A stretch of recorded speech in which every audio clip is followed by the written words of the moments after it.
দেখবেন যে এরা জোরে কথা বলা বিশেষ সহ্য করতে পারবে না। কোনো জায়গাতে যদি জোরে সাউন্ড হচ্ছে অথবা অনেক লোকে সেখানে জমায়েত হয়ে হই হট্টগোল করছে, সেখানেও তার সমস্যা হবে।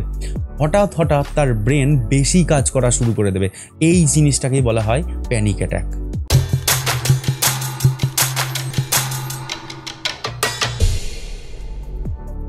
নমস্কার, অ্যাস্ট্রোস্কোপ ইউটিউব চ্যানেলে সকলকে স্বাগত জানাই। শরীরে যদি কোনো অসুখ করে বা যদি কোনো অসুবিধা হয়, তাহলে তো আমাদের হাতে প্রচুর ওষুধ রয়েছে। কিন্তু যদি অসুখটা হয় মনের মধ্যে, তাহলে মন ভালো মানে কিন্তু শরীরও ভালো, এবং মন খারাপ মানে কিন্তু শরীরও খারাপ। কিন্তু একটা কথা বলে রাখি, যে মন বলে কিন্তু কোনো অঙ্গ বা প্রত্যঙ্গ আমাদের শরীরে নেই। তাহলে মন খারাপ হলে তা কিভাবে জ্যোতিষশাস্ত্রে এই হরোস্কোপের মাধ্যমে বোঝা যাবে, তা আমরা আসুন আলোচনা করি। দেখুন, আমাদের শরীরে যেমন 70% ওয়াটার আছে আমাদের টোটাল বডির মধ্যে, তেমনি শুধু ব্রেনের ক্যাপাসিটি অনুযায়ী ব্রেনের মধ্যেও কিন্তু আছে 70 to 80% ওয়াটার। যেহেতু চন্দ্র পরিবেশের সকল জলকে নিজের দিকে টানে আমরা জানি, তাই আমাদের শরীরের মধ্যেও সমস্ত জলকে টানে এবং আমাদের ব্রেনের মধ্যেও সমস্ত জলকে কিন্তু চন্দ্র টানতে পারে। সেই কারণে ওয়াটারের ইমব্যালেন্স যদি ব্রেনের মধ্যে হয়, তাহলে আমাদের মন খারাপ করে বা আমাদের মনের ওপরে চাপ পড়ে। হ্যাঁ, একটা জিনিস বলে রাখি, যে মন মানে কিন্তু ব্রেনেরই একটা পার্ট। তাই যেহেতু চন্দ্রের প্রভাবে আমাদের মনে মানে আমাদের ব্রেনে কিছুটা ইমব্যালেন্স হয় বা কিছুটা চাপ পড়ে, তাই চন্দ্রকে কিন্তু বলা হয় মনের কারক।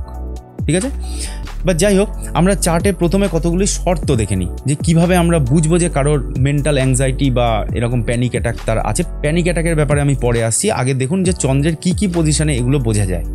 দেখুন, কারোর যদি লগ্ন সাপেক্ষে চন্দ্র দুস্থানের অধিপতি হয়, দুস্থান মানে 6, 8, 12, 6 হাউস, 8 হাউস এবং 12 হাউস। দেখুন, এই ঘরগুলিকে আমি রেড কালারের মার্কিং করে রেখেছি। এবার দেখুন, আমরা যদি কুম্ভ লগ্নকে বিচার করার চেষ্টা করি, তাহলে কুম্ভ লগ্নের সাপেক্ষে ষষ্ঠ ঘরের অধিপতি হচ্ছে চন্দ্র, এবং এই ষষ্ঠ ঘরের অধিপতি হওয়ার পরেও চন্দ্র যদি এই রকমই দুস্থানের কোনো একটা ঘরে গিয়ে বসে, তাহলে চন্দ্র কিন্তু ডিস্টার্ব থাকবে, মানসিকভাবে সমস্যা দেবে। এবার বলি যে চন্দ্র যদি কোনো শত্রু গ্রহ দ্বারা পীড়িত থাকে, শত্রু গ্রহ মানে চন্দ্রের উল্টো দিকের গ্রহ হচ্ছে শনি চন্দ্র হলে বীজযোগ হয় এবং মানসিক অশান্তি বড্ড বাড়িয়ে দেয়। এখানে দেখুন, মিথুন লগ্নের চার্ট 6 হাউসে বসে আছে শনি চন্দ্র একসাথে। শনি চন্দ্র এখানে ষষ্ঠ ঘরে বীজযোগ তৈরি করেছে, মানে এদের দুশ্চিন্তা মানসিক অশান্তি অনেকটা বাড়িয়ে দেবে, এবং বৃশ্চিক রাশিতে চন্দ্র নিচস্থও হয়, যেখানে মেন্টাল অ্যাংজাইটি অনেকটা বেড়ে যায়। এবার দেখা গেল যে চন্দ্র যদি রাহু কেতু দ্বারা প্রচণ্ড পীড়িত বা কুপিত থাকে, তাহলেও কিন্তু মেন্টাল অ্যাংজাইটি এরকম বাড়তে পারে। বিশেষত চন্দ্র দেখা যায় যে যদি কেতুর সাথে বসে, তাহলে কিন্তু আননেসেসারি ভয়, অকারণে চিন্তা ইত্যাদি বেড়ে যাবে। দেখুন, এখানে লগ্ন এবং দেখুন চন্দ্র এখানে কিন্তু কেতুর সাথে বসে আছে, মানে আননেসেসারি ভয় বা একটা মেন্টাল অ্যাংজাইটি, সবসময় যেন আমিই স্যাক্রিফাইস করে যাচ্ছি দুনিয়ায়, এরকম তার মনে হবে। মোস্ট ইম্পর্টেন্টলি আরেকটি ঘরকে দেখতে হবে, সেটা হচ্ছে আমাদের চতুর্থ ঘর। কেন? চতুর্থ ঘর হচ্ছে আমাদের কনভিনিয়েন্সি, আমাদের আরাম, আমাদের বিভিন্ন কমফোর্ট ইত্যাদি। এই চতুর্থপতি যদি ডিস্টার্ব থাকে, তাহলেও কিন্তু মানসিক অশান্তি হতে পারে। যেমন এখানে দেখুন, কুম্ভ লগ্নের সাপেক্ষে চতুর্থপতি হচ্ছে শুক্র। এই শুক্র বসে আছে কিন্তু অষ্টম ঘরে, শুক্র এখানে নিচস্থও হয়।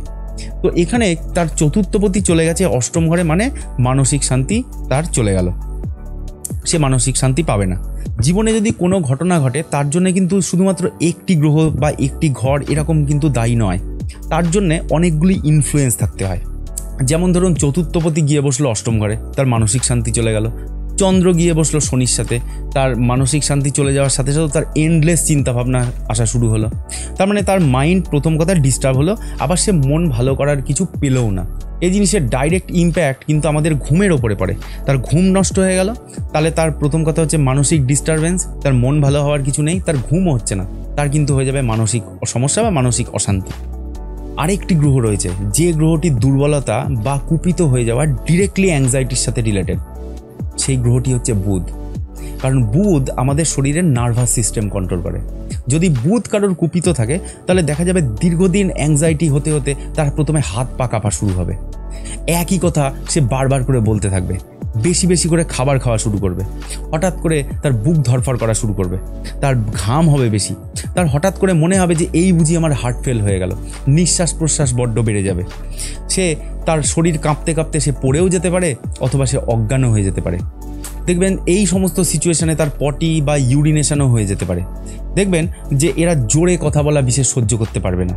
কোনো জায়গাতে যদি জোরে সাউন্ড হচ্ছে অথবা অনেক লোকে সেখানে জমায়েত হয়ে হই হট্টগোল করছে, সেখানেও তার সমস্যা হবে। হঠাৎ হঠাৎ তার ব্রেন বেশি কাজ করা শুরু করে দেবে। এই জিনিসটাকেই বলা হয় প্যানিক অ্যাটাক। এখানে দেখুন, এটা একটা কুম্ভলগ্নের চার্ট। এনার চন্দ্র বসে রয়েছে কিন্তু ভরণী নক্ষত্রে, যার অধিপতি শুক্র, এবং শুক্র চতুর্থপতি বসে রয়েছে অষ্টম ঘরে, মানে নিচস্থ হয়ে গেছে। তার মানে এক কথা হচ্ছে সে মানসিক শান্তি পায় না। দ্বিতীয় কথা হচ্ছে তার এন্ডলেস চিন্তাভাবনা হয়। এনার দেখেছেন কিন্তু রাহুর দৃষ্টি রয়েছে চন্দ্রের ওপরে, তাই এনার রাহুর মহাদশায় বুধের অন্তর্দশায় মেন্টাল অ্যাংজাইটি বা প্যানিক অ্যাটাক বড্ড বেড়ে গেছে, যা এখনও চলছে।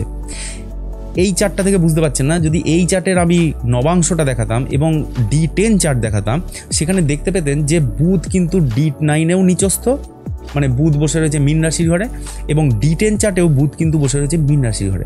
তার মানে বুধ নিচস্থ হলো, বুধ এখানে পাপ পীড়িত হলো, যে কারণে তার মেন্টাল অ্যাংজাইটি এখনও চলছে। দেখুন, অ্যাংজাইটি বা প্যানিক অ্যাটাক হলে ডক্টর যে ওষুধগুলো আমাদেরকে সাজেস্ট করেন, সেই ওষুধগুলো কিন্তু আমাদের ব্রেনের কার্যক্ষমতাটাকে কিছুটা কমিয়ে দেয়। ব্রেন অযথা চিন্তাভাবনা থেকে বা দুশ্চিন্তা থেকে একটু রেহাই পায়। এই সমস্ত ড্রাগগুলোকে বলা হয় সিডেটিভ ড্রাগ। কিন্তু এই ওষুধ একবার শুরু হয়ে গেলে কিন্তু ছাড়াটা বেশ কষ্টকর। তাই সবসময় পজিটিভ থাকার চেষ্টা করুন, মনে ভালো লাগে বা মাইন্ড ফ্রি হয় এমন কোনো কাজ করার চেষ্টা করুন, বেশি করে জল খান, যার থেকে আপনি বেশি মোটিভেশন পান বা যার সাথে থাকতে আপনার বেশি ভালো লাগে, যার থেকে বেশি প্রশংসা পান, সেই সমস্ত মানুষের সান্নিধ্য পাওয়ার চেষ্টা করুন। ঠিক আছে, আজকে এ পর্যন্তই। নেক্সট ভিডিওতে আবার অন্য কিছু নিয়ে আলোচনা করব। Thanks for watching and please keep supporting.